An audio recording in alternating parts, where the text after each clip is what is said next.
டெல்லியிலேருந்து கோயம்புத்தூருக்கு கேரளா எக்ஸ்பிரஸில் தான் நாங்கள் வந்திருந்தோம். எங்களுக்கு வந்து அன்றைக்கி அர்ஜென்ட்டாக போட்டதுனால ஏசியில் எங்களுக்கு எவ்வளோ ட்ரை பண்ணி டிக்கெட் கிடைக்கல, ஸ்லிப்பரில் தான் வந்து கிடச்சிது. என்ன ட்ரெயின் ஏற்றி விட்டுட்டு அதே நியூ டெல்லியில் நான் சவுத்தை நோக்கி ட்ராவல் பண்ணேன். அவர் அதுக்கே நார்த்து நோக்கி ட்ராவல் பண்ணியிருந்தார். அவர் என்னை விட்டுட்டு அந்த மறுபடியும் டியூட்டிக்கு நாங்கள் போய் பஞ்சாப் ட்ராவல் பண்ணி அதே ஸ்பாட்டில் டியூட்டிக்கு வந்து போனோம். ஸோ அவரை நினச்சி தான் நான் கஷ்டப்பட்டுட்டு இருந்தேன். மேலே அக்கறை எடுத்து பார்த்து போங்கக்கா, உங்களுக்காக நான் ப்ரேயர் பண்ணிக்கிறேன், உங்களுக்காகவும் அண்ணனுக்காகவும் சொல்லி மெசேஜ் பண்ணியிருந்தீங்க. உங்களுடைய பிளெஸிங்ஸ் எல்லாம் நல்லபடியாக நான் ஊருக்கு வந்துட்டேன்.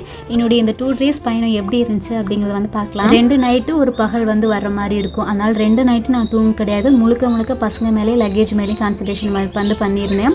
ஹஸ்பண்ட் சம்பவத்தோட எல்லா ஜுவல்ஸுமே நான் வந்து கழட்டி எடுத்து வச்சுட்டேன்.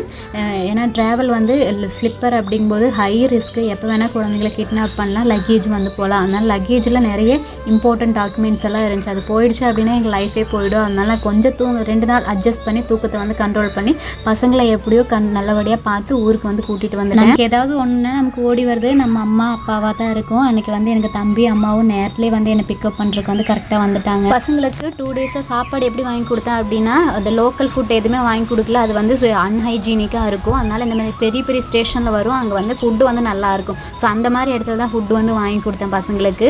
இந்த ஆந்திரா கொஞ்சம் நம்ம ஊர் சைடெல்லாம் வரும்போது அதிக ஹீட்டாக இருந்துச்சு, சூடே எங்களால் தாங்க முடியுது ட்ரெயினில்.